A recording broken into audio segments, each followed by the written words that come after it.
ವರ್ಷಕ್ಕೊಮ್ಮೆ ವೇದಗಳು ನಾಲ್ಕು, ವರ್ಣಗಳು ನಾಲ್ಕು, ಸಾಮಾನ್ಯವಾಗಿ ಪ್ರಾಣಿಗಳ ಕಾಲು ನಾಲ್ಕು, ಚತುರ್ಭುಜದ ಬಾಹುಗಳು ನಾಲ್ಕು, ರಾಷ್ಟ್ರೀಯ ಲಾಂಛನದ ಮುಖಗಳು ನಾಲ್ಕು, ಕೋಣಗಳಲ್ಲಿ ನಾಲ್ಕು. ಆದ್ದರಿಂದ ಈ ಸಿಂಹಾಸನದ ಅಧಿಪತಿ ನಾನೇ. ಈ ಸಿಂಹಾಸನ ನಿಂಗಲ್ಲ, ಇದರ ಮೇಲೆ ಕೂರುವ ಅಧಿಕಾರ ನಿಂಗಲ್ಲ. ನಾನು 5 ಲಿಂಗದ ದೊಡ್ಡವನು, ಕೈಬರಗಳು 5, ಪಂಚೇಂದ್ರಿಯಗಳು 5, ಪಾಂಡವ ಸಂಖ್ಯೆ 5, ಪಂಚಭುಜ ಕೃತಿಯಲ್ಲಿರುವ ಬಾಹುಗಳು, ಕೋಣಗಳು, ವಿಶಾಲಗಳು 5, ಆಹಾರದಲ್ಲಿರುವ ಕೋಶಗಳು, ಶಾಸಕರ ಆವೇಶ 5 ವರ್ಷ. ಆದ್ದರಿಂದ ಈ ಸಿಂಹಾಸನದ ಮೇಲೆ ಕೂರುವ ಅಧಿಕಾರ ನನಗೆ ಮಾತ್ರ. ಈ ಸಿಂಹಾಸನದ ಅಧಿಪತಿ ನಾನೇ.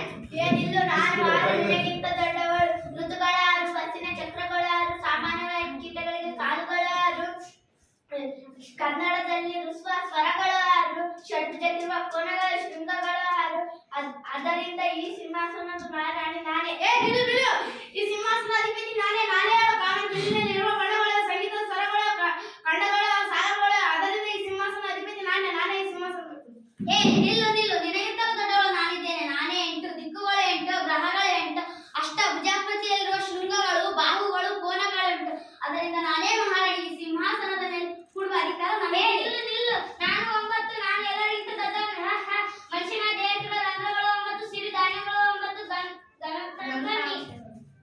ಗಂತಾಂಗ ನಿಯಮಗಳು 9, ಕನ್ನಡ ಅರಿವ್ಯಂಜನಗಳು 9, ತಾಯಿಯ ಗರ್ಭದಲ್ಲಿ ಮಗು ಇರುವ ತಿಂಗಳು 9. ಆದ್ದರಿಂದ ಈ ಸಿಂಹಾಸನದ ಮೇಲೆ ನಿಲ್ಲು, ನಾನು ಸಣ್ಣ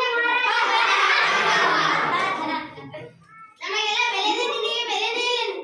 ನೀನೇ ರಾಜ್ಯ ಹೋಗುತ್ತೆ. 2 ಕೈ 1 ಕೈ ರೋಸಿದೆ, 2 ಕೈ ಕಾಲಿದೆ ಎಂದರೆ 0 ಎಂದು ಅರ್ಥ. ಈಗ ನಾನು ನಿಮ್ಮ ಬೆಲೆಯನ್ನು ಹೆಚ್ಚಿಸುತ್ತೇನೆ.